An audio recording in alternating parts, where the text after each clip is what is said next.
PO. It's 11 a.m. I'm drinking a Truly because, to be honest, I turned 30 like 2 days ago, and ever since I turned 30, I've been waking up sore. Just every day. Just happens.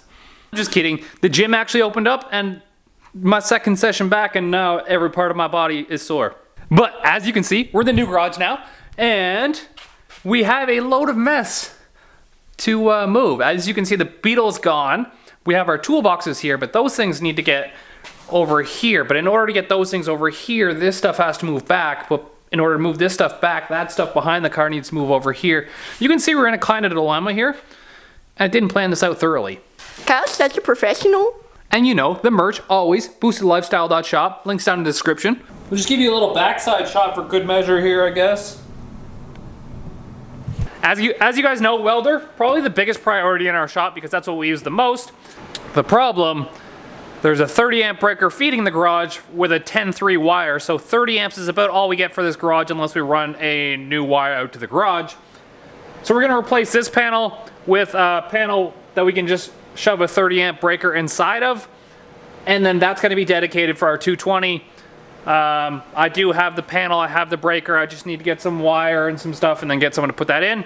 I looked up with the specs on our welder. I think it's 21 amps max when it's on 250 amps on the welder. So we can't run a lot of things while we're running the welder, but it'll make do for this year because to run a new line out to the garage is like another $1,500 or something. I'm gonna start putting stuff away, getting it in the spot, and if you guys have any suggestions on how I should set the garage up this time versus last time, then let me know. Hear me out. I would like to paint the walls white because it's just better for filming. The red was a horrible choice years ago. I did kind of band-aid the problem by installing 10 of these lights up here. But I kind of want to keep our golden fuckboy wall at the same time. These are our real OGs. When we did a Patreon, those are the ones who donated like 20 bucks to the channel. So that was like a big help way back in the day. I appreciate it. Now what I want to do is I want to take this shelf right here and I want to put it on that wall underneath these tires over here. The problem is I don't have a tape measure on me right now, so I don't know how tall this is. So I'm going to try and fist my head under the tire.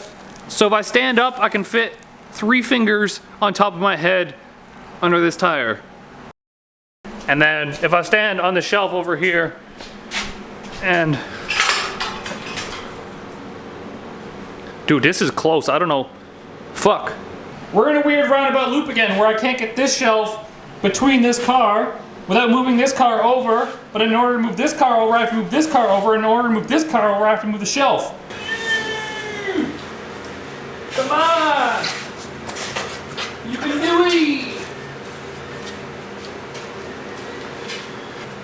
Sweet. Someone made a good goddamn point last video. Seems like this radiator overflows into the washer-only fluid. What's going on in here? Oh, it's separated, but this doesn't even lead all the way down to the bottom here. Weird. And it looks like it's been a hot glue gun. What the heck? Remember that one time during a build I kept referring to a book and everyone's like, what book was that? And then forgot to link it down below or even ever show it one time? Well, this is that book right here. I think I've decided right there for the toolboxes, right here for the welding table, and then because I need a spot for my welder and water cooler, they'll go right here, and then the bottles beside that, so I can still sneak in, get tools out of this one, and then still have room to weld right here. I like right here because I can open the door when I need some fresh air when I get in high as heck welding. Damn welding fumes, probably taking years off my life for sure. Probably. I mean, Virginia keeps telling me she's gonna love me until I die, so... Sus? Bruh. And the welder we run is an Everlast unit. It's an Everlast Power TIG, IGBT NMNOP whatever you determine your welder's gender is. And it works minty. Our old welder was a Miller. This one has a bunch more options here. I tend to run just straight DC amps for stainless, and then for aluminum there's some cool things like frequency and pulse and stuff like that, but for the most part, it's a great welder. This was around $2,000. It comes with a water-cooled torch, but it didn't come with a water cooler. So the water cooler is an extra $400, I believe. And instead of buying a new torch that wasn't water-cooled, I just went ahead and got one that is water-cooled. This is a dream when you're doing long projects or you're doing anything with aluminum because the torch does not get hot. And we managed to build all of this with that welder.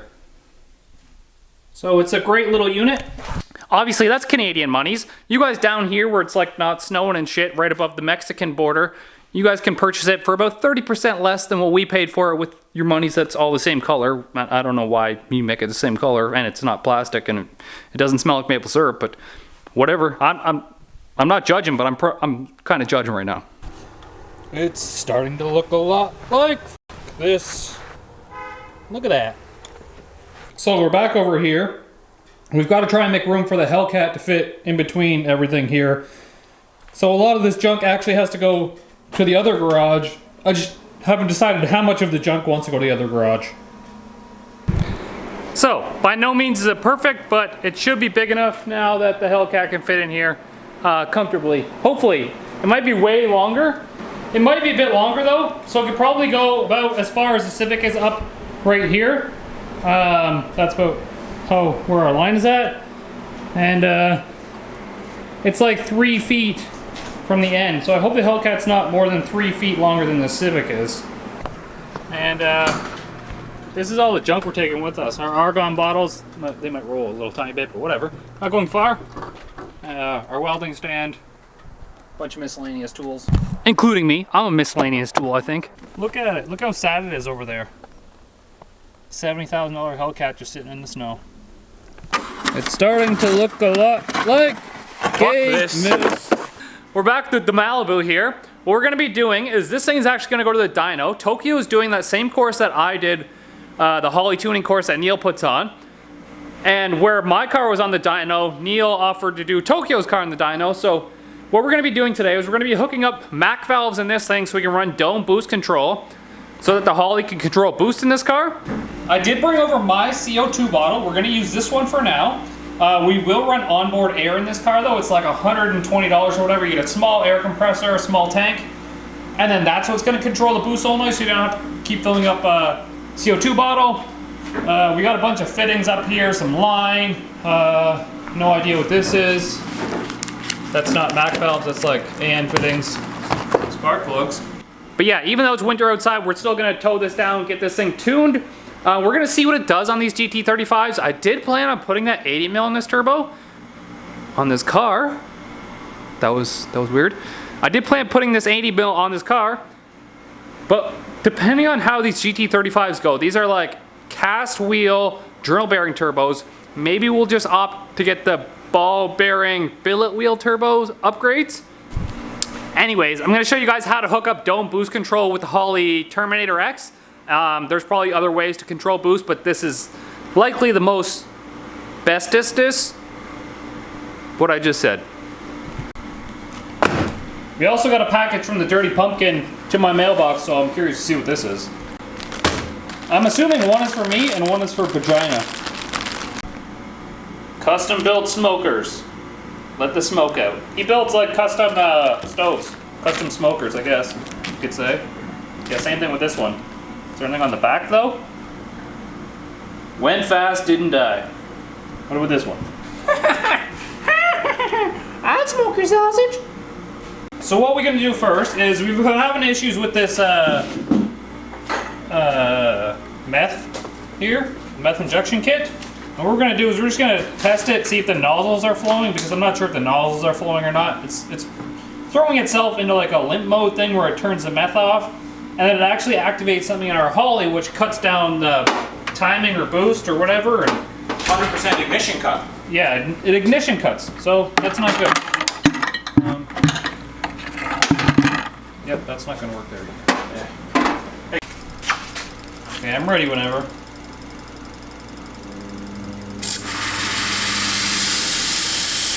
So one is working, the other one is not. Okay, let me do that again. Okay, they got me all wet, but...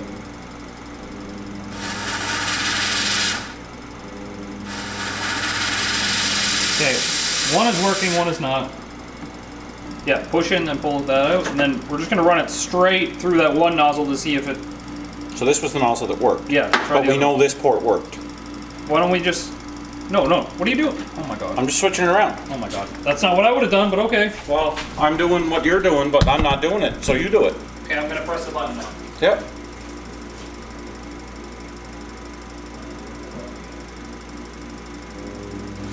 Black nozzle again. So it's a problem with the assembly of the nozzle, I'd say. Yeah, so why don't we do this? Where we take Take the T out and just put this in. and put this nozzle on. Also, here's our Chinese turbos. The shaft play is like, it doesn't touch the sides per se. But Neither do you. that was a small wiener joke, but that's a lot of shaft play, so we should probably get rid of these. This one isn't bad. Alrighty, past that, we're gonna do our basic Mac valve setup. So we got some just like brass tees, we got some brass fittings, and some tees, and 2 Mac valves. So what we're gonna do is open these. Tokyo's so proud of his spark plug gapping tool. I bought an Oakley too. Some guy who does sleds builds them. He must have a machine shop set up. So proud. Like, he's been dying to show me. It's deadly, bud. I thought you already gapped all your plugs. Yeah, jam your feeler gauge in and just fucking give her. Because, I mean, let's be honest. I got caught gapping plugs at my kitchen table with a piece of wood and a hammer. And the boys weren't impressed. So, 2020, stepping up my game. How much was it? 20 bucks? Really, that's it? Yeah. Oh, I need one now. I'll get you one. I'll find his thing again. There it is. Shitbox edition. That's the new, and it's the same as the Malibu. It is the print, same isn't as it? the ones in the back. Very similar. It's 80s Chev anyway.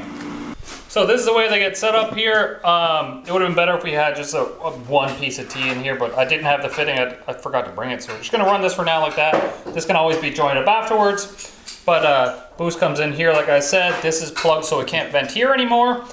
Fills the dome pressure, and then this one bleeds it off. It doesn't come with the front, it goes with the side. Why are these things up? We gotta find a nice spot to put them. I was thinking somewhere over here on the side probably would work. Something like this. Yeah.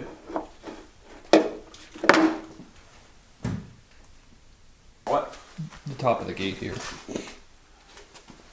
What's wrong with? Oh, this because this one's atmospheric, right? That's gonna be dome pressure sensor. We got Tokyo here changing spark plugs. I missed the neon. Yeah, these ones are a bit harder to get at. This is where we mounted the Mac valves for now. I'm gonna have to switch the inlet and the outlet, but this side has to go to the CO2 bottle, which is gonna be in the cab or in the trunk, wherever we put onboard air. But for now, it's gonna go in the cab. And that did not hit the ground. No, that's good. Did you explain why there's boost control going in the car? Because we're gonna turn it up, obviously. But do you know why? Because it's winter. Yeah, we're going to the dyno. I'll explain that part. Oh. Yeah. It is winter. God, Gosh dang it. this is ridiculous. Ridiculous. Why don't you pull the motor to do the plugs? Your ass is ridiculous. Can I have your number? So the way we did it, we were going turbo to the bottom of the gate. We're going to put small springs in it, so like 5-pound springs or 8-pound springs or whatever they are. So as you can see, turbo to the bottom. And then it goes CO2 to the top. So if you don't put any CO2 to the top of the dome, you're going to run whatever the gate spring pressure is. So in this case, it's probably going to be like 5 pounds. And then anything you add on top of that, so you add like 3 to the top of the dome, it should be 8 pounds total. So 3 pounds on the top, plus your 5-pound spring. That's generally how it works until you run into back pressure issues, and then you have to run a lot more on the dome versus what boost pressure you're going to get.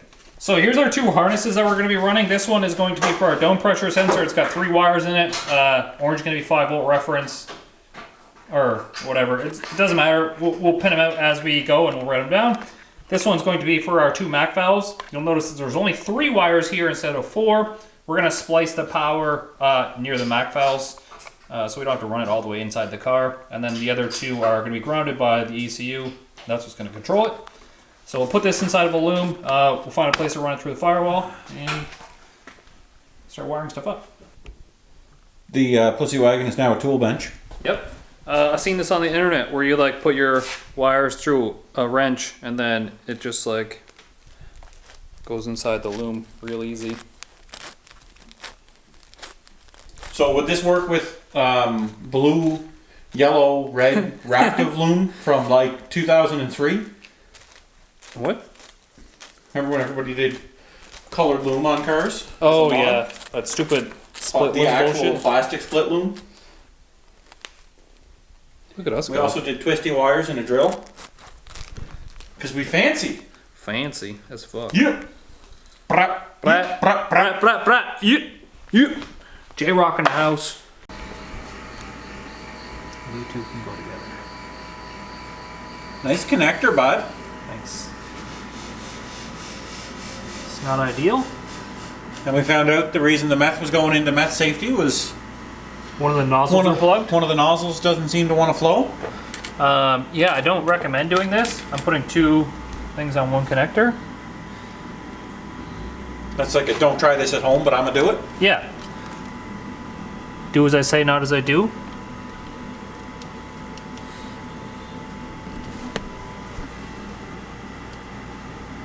All right, our 2 MAC valves are in here. I have them wired up. This is gonna be the wiring for the dome pressure sensor. It's gonna go right beside the MAC valves there. So we have to run from this T, and then we're gonna have to T it again to go to each wastegate to the top port, and then we have to put this in the top port here, and this goes to our dome pressure sensor. And then we just have to wire it in and get our CO2 line from here to inside the car somehow. So we just have the air coming through here because we're gonna put onboard air on. We'll run the hose underneath the car like the meth line is ran, because the onboard air will go in the trunk. So we just have this here for now. What's gonna happen, as you can see, the air comes in this side, and because this is a normally closed circuit between, Tokyo's gonna grab a camera. As you can see, this one is a normally closed, so if I open the air right now, nothing's getting past this MAC valve. The ECU is actually gonna command this to start opening and putting pressure to the top of the dome, probably at like 3 pounds of boost or something like that. And then once you get to the desired dome pressure, well, it doesn't work exactly like that, but this one's gonna fill it, this one's gonna empty it, and they're gonna regulate this dome pressure line right here. Nothing's hooked up right now. I have this hooked up, but we still have to hook up our dome pressure sensor, and then the ones on the inside of the car, we're just waiting for some pins to do that. We'll actually be able to test this. There's actually a function in the Holly on the laptop where you press the trans brake button, it releases, it'll start trying to achieve target boost, so we can set up the PID setup after too, and we'll get into that after. And you did clear out your meth line here? Yeah, it seems like check valve was backwards. I'm just gonna do this though. There you go. Check valve was backwards, so both are back in. It seems to work. I kind of want to test it again. Straight meth? Straight meth.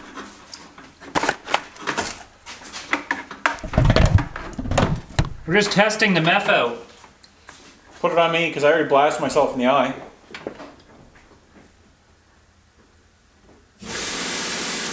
Whoa, off. Lost some at the connection here. That's exactly what happened before. I'm just trying to make sure I don't get that fucking connection in the face again.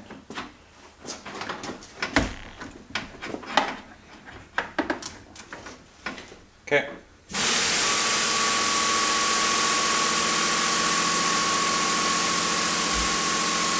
Nope, didn't fall down that time. Okay, so bad level switch. Yeah. But we did have a plug nozzle. We did have a plug nozzle, but that didn't explain why it wasn't working at all. No. So we had an issue where it would turn on for like 2 seconds and then it would cut out, and we didn't know why, but it's this faulty level switch. There's this cheap little level switch inside the tank here. This is the connector for it. No light back here, but this is the connector for it. We just jumped it and now it works fine. So just keep an eye on the meth and that level switch. Now, normally though, that wouldn't matter and you wouldn't see it. And if you didn't pay attention to the controller, you'd lose your motor. Yes. But because the failsafe on the controller is hooked up to an input on the Holly, it does a 2-second ignition cut when the controller goes into fault, regardless of what fault code it is. So yeah, so we were faulting out on... It did its job. It did its job. We were faulting out on the level switch, and it cut ignition so we didn't ruin it. Deadly. Anyways, I'm gonna head out because we don't have the connectors right now. But we'll be back to finish this off another day. We'll make sure we test it before we bring it to the dyno, and then I'll give Tokyo a camera while he's at the dyno because I'm not going. And then he can film that part of the video. Giving you some responsibility. God dang it. Gosh dang it. Freaking idiot. Oh, darn it. Is this the trunk key that was in the car or in the toolbox? In the toolbox. Okay. Trunk key, flat top screwdriver. Kyle's such a professional.